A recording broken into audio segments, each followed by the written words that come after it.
And welcome to Manheim Central High School for tonight's venue, high school softball. Cocalico Lady Eagles taking on those Lady Barons in a Section 3 matchup. All right, three-hitter here for Cocalico. Clarissa Lockman steps in. And by the sweatshirt you can see there, it is a little chilly. She chases the first pitch sky high here. And that one is going to fall in. The runner thought about going to third and is going to have to scamper back to second.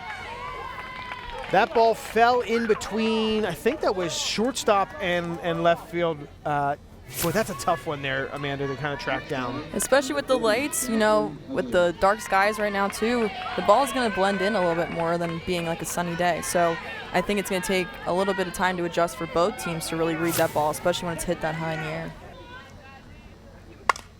Oh, that one is crushed out to left field.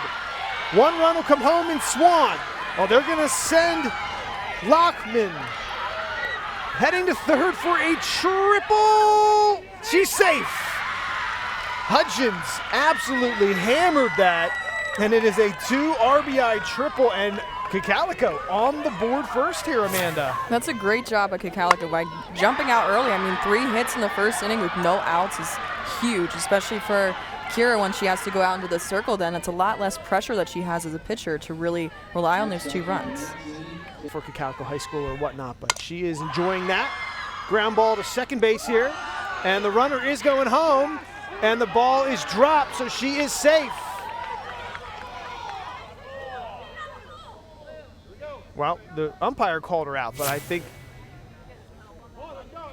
Detz ended up dropping the ball. She might have been out, but then she ended up dropping the ball, and it might have looked like she did block the plate a little bit, though.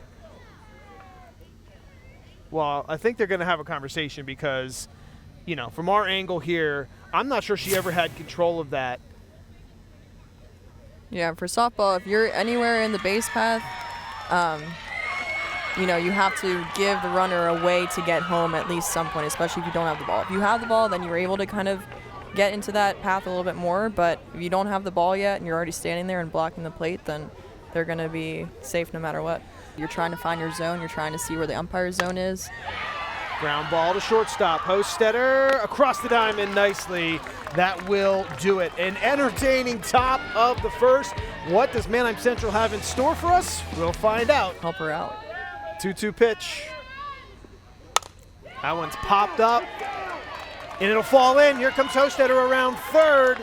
She will score, and got Detz in a rundown. Thrown out at second, but the run does score. It is 3-1. Lady Barons get on the board. Cocalico, a nice defensive play there to end things.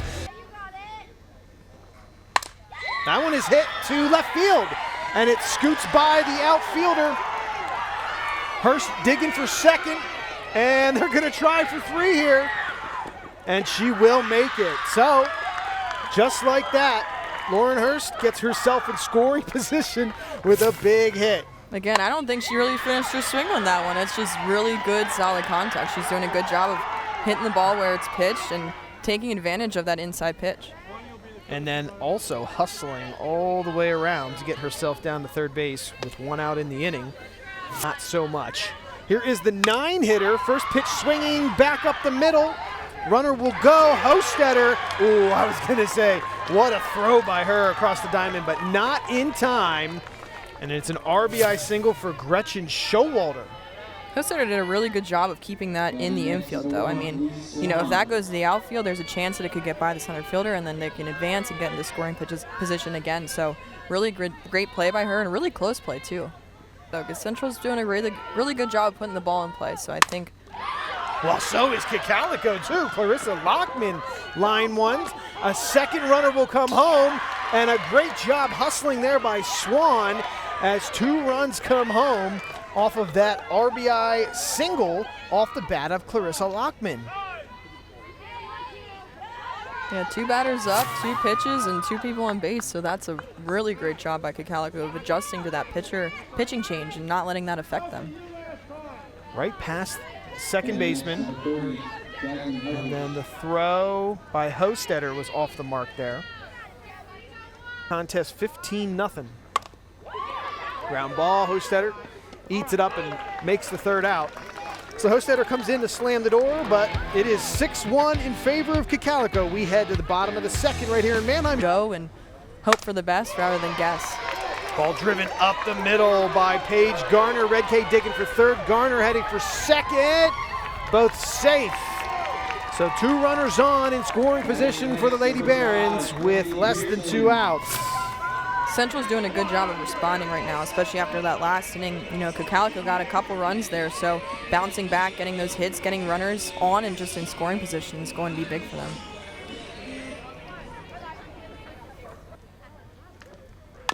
Ground ball. And that's tough. Nowhere to go for Lockman. The run does come home for Manheim Central. That's a good pitch by Lehman right there. I mean, it's a really good first pitch strike. Roding really didn't get a whole lot of that, but it worked out. There's not a lot you can do in that situation when it's hit so soft. Akira has to find that zone again. I mean, I keep going back to the pressure thing, but it's a lot of pressure. Ball is sliced, fair. 1 run will come in, a second one, and they're trying to get Hostetter at second. They cannot. So a 2 RBI single. That was tough for our angle to see where that landed, but the umpire said it was fair. That was a great spot of hitting by Hostetter. I mean, she did exactly what she needed to with that ball. If you hit on the right side, more runs were able to score. And she placed it really nicely. It was right kind of on the edge of the grass. So, I mean, no one was able to play that, which is, again, really great job by Hostetter. Pops it up. Lehman gets herself out of the jam with the lead. It's now 6-4. Manheim creeps closer. We head to the top of the third. For Red K, they're swinging at pitches, swinging early in the count, and making things happen, as we can see there. Ground ball out to left field. And that was that an 0-2 hit there for Wyke? Another 0-2 hit, Wow. and I think that might be the 3rd or 4th that we've had today. We have seen a lot of those.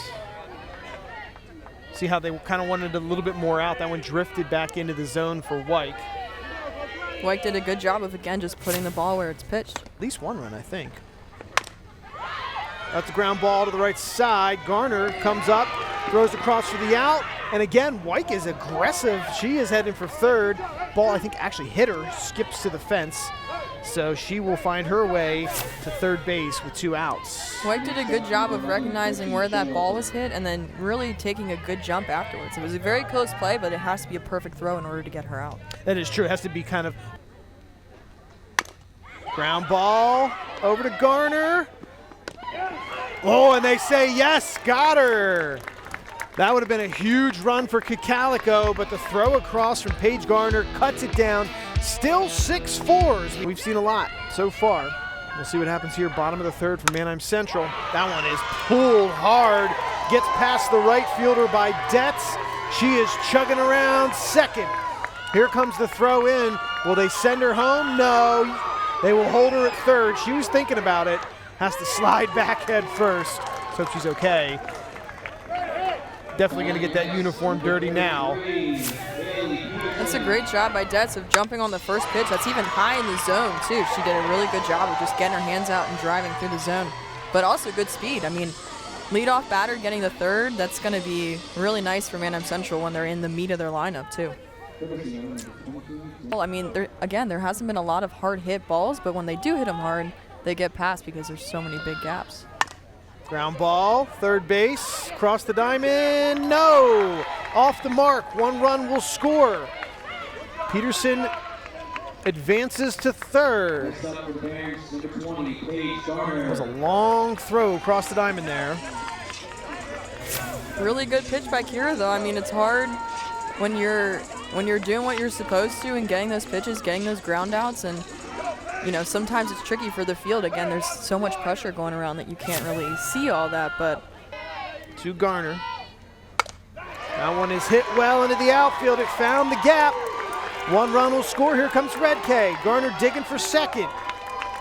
A 2 RBI double for Paige Garner gives Manheim Central their first lead of the ballgame. See if we can get another look at it here, Amanda. It looked like that pitch kind of rose into the middle part of the plate again. So really good job by Paige of just throwing her hands out and putting the ball where it was pitched. But for Kira, you know, keeping it on the corners is going to be important, especially the more you go through that lineup.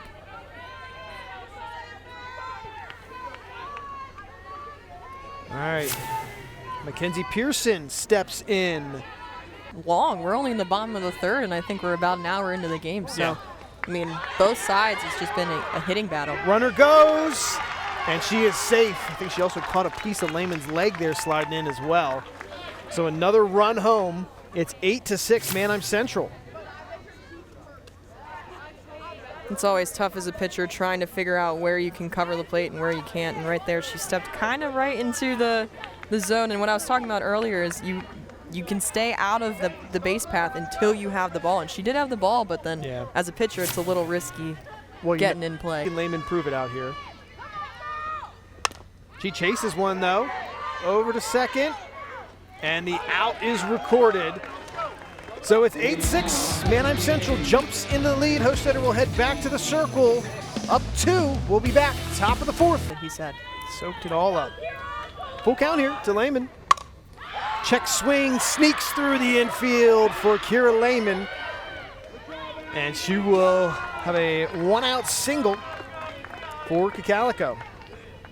Didn't look like she went all the way around there. No, honestly, a couple of the batters, they're just getting their hands out and putting the ball in play.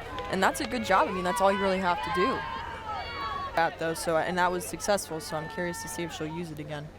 Popped up, finds the dirt. Lehman, and she's gonna go. Here we go, play at the plate. Head first slide, she's safe. Told you there were some wheels from Lehman, and boy, did she make it work there. Pulls one back for Cocalico. The freebies always come back to bite you, and not that was a freebie, but she really took advantage of Central misplaying that ball. But I think, again, it gets up in those lights. You can't read it as well as you do normally when blue skies are out. So really good job by Lehman of getting a jump that she did and taking advantage of that. How about that? Again, that throw has to be perfect. I mean, in order for her to be out, that throw has to be perfect. That one is lined right to Roding at shortstop. It will end the inning, but one more for Cocalico. It's now 8-7 in favor of Manheim Central. They'll come to bat, bottom of the fourth. So she's doing a good job of being a leader for the team. That one gets around on it again to right field. Runners will speed around the base passes. Here comes Logan heading for home.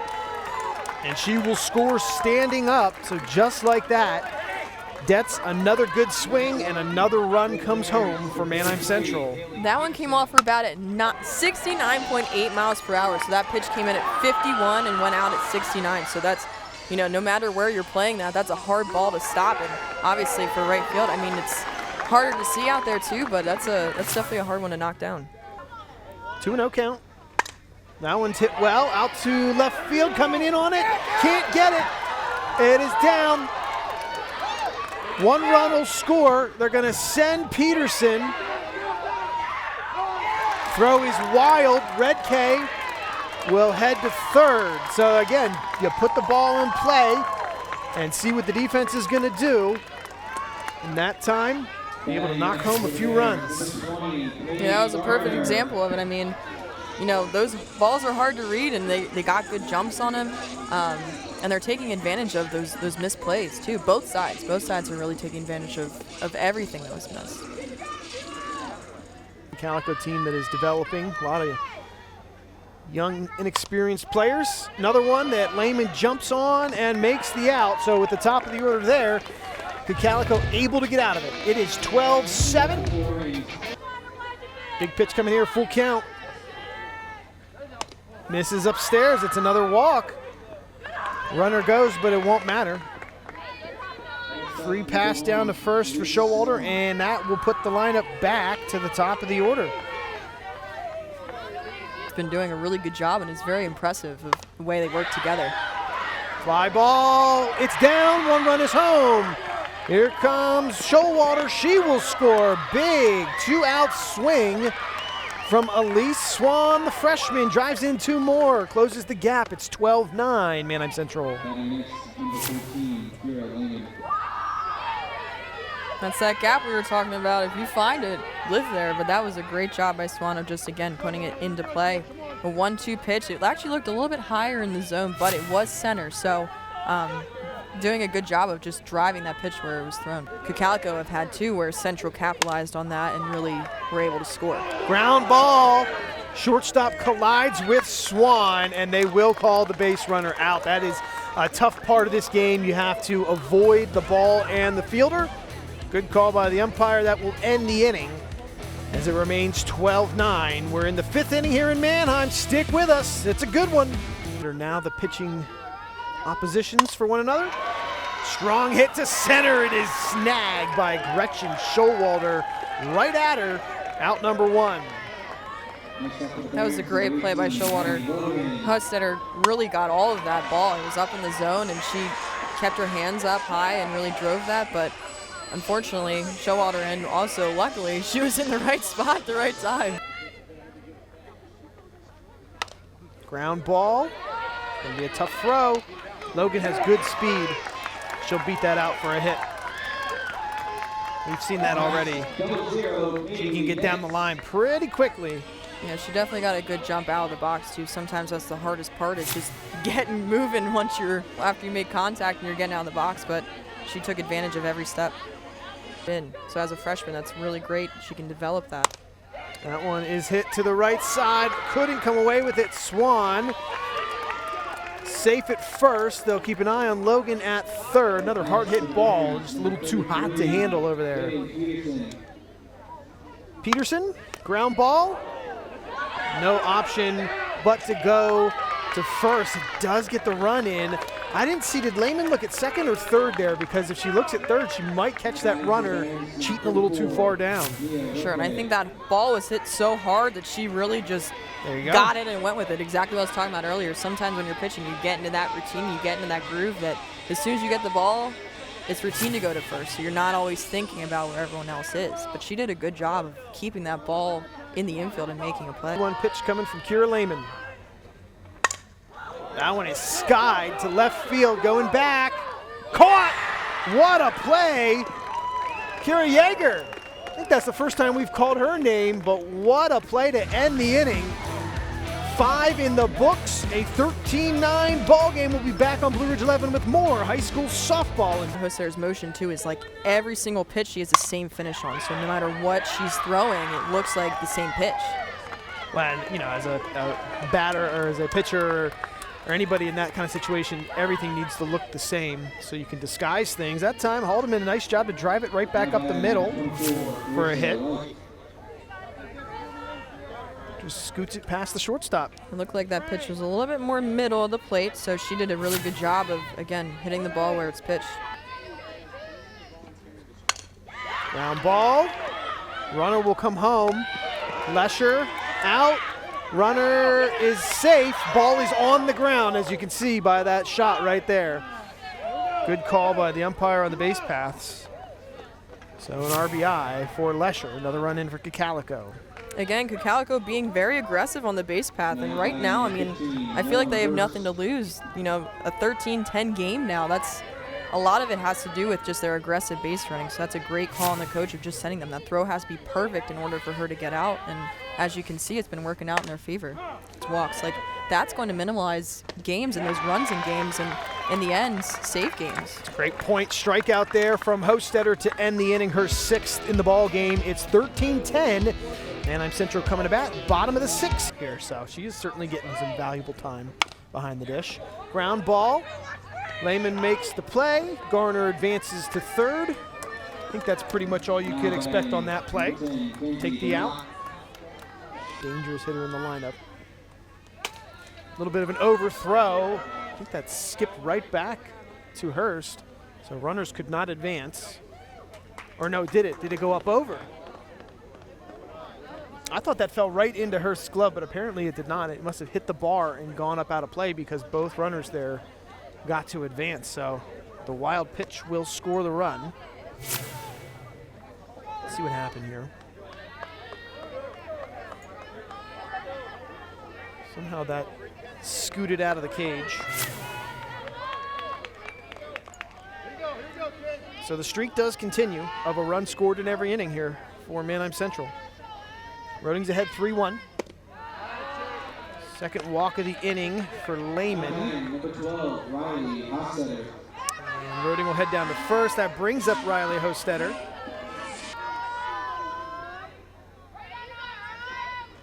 Hard hit ball past the second baseman, past the diving right fielder. 2 runs will score off the bat of Riley Hostetter. She is chugging for third. No throw. It is a 2 RBI triple for Hostetter again. She did that back in the 5th inning, right at an infielder. It was caught. This time it is rocketing. And that one came off her bat at 77 miles per hour. So again, that's so hard when you have to stop that in the outfield. No matter where it is in the field, it's going to be hard to stop that and knock that down. So really good job by Hostetter of driving that ball.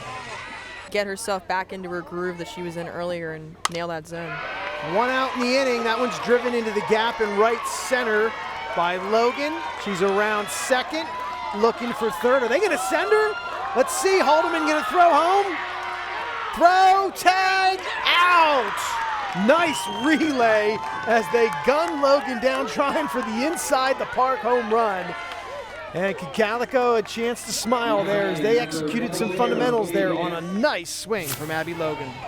Again, the throw had to be perfect to come home and get her at home, and they were aggressive. They took that chance, but the throw from Haldeman was a great one. 9-6-2 the throw as she slides in, and Hurst applies the tag.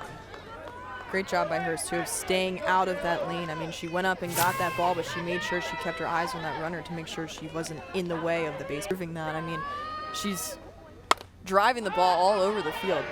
That's popped up to second base.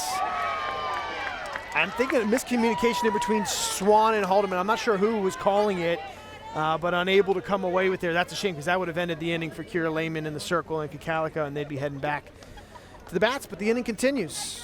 Again, it looks like they're a little bit hesitant. We saw it a couple other times today. If you kind of are hesitant and you don't call it right away, you know, the other fielders are going to second guess themselves too, and they're going to do the same thing. So it's hard when you don't just go for it. At that point, you just want to call it early and get to the ball, and then there's no one second guessing with bats. We'll see how it goes here with Peterson batting. And there's a strikeout from Lehman to end the inning. It'll stay 17-10. So Cocalico will get a chance to bat one final time here, top of the 7th. For your shoulder, which I always tell my pitchers, I don't walk around and just fling my arm in a circle, so I don't know how that's natural. But I mean, I guess it's not as much wear and tear on the different muscles. Well, tell that to your shoulder that needed surgery a couple of years ago. That is very true. Overuse and overworking is definitely a thing, so take care of your shoulders. Like Lehman's had a couple hard hits, she's had a single, Lockman's had a couple hard hits, and Hutchins had a triple, so. Slow chopper. Looked like Swan got late out of the box there, so Hostetter able to make the play, fielding her position. Game alive for her squad. And that is strike 3. And that's how Riley Hostetter will end things. Her 8th strikeout of the game, and a really nice comeback for Manheim Central, who was on the ropes early, but they respond in a big way, come away with the 17-10 victory. Another good game we saw here on the channel. Amanda, final thoughts on what we saw between these two Section 3 squads? Again, I think it just goes back to that hitter's duel. I think some of the other games that have been covered so far have been down to the pitchers, but this really came back to the hitters, and hitting is what's going to win games, and that I think really both teams did a good job of putting the ball in play and making the other team work, but in the end, Manheim Central just had more hits and put the ball in play in spots more.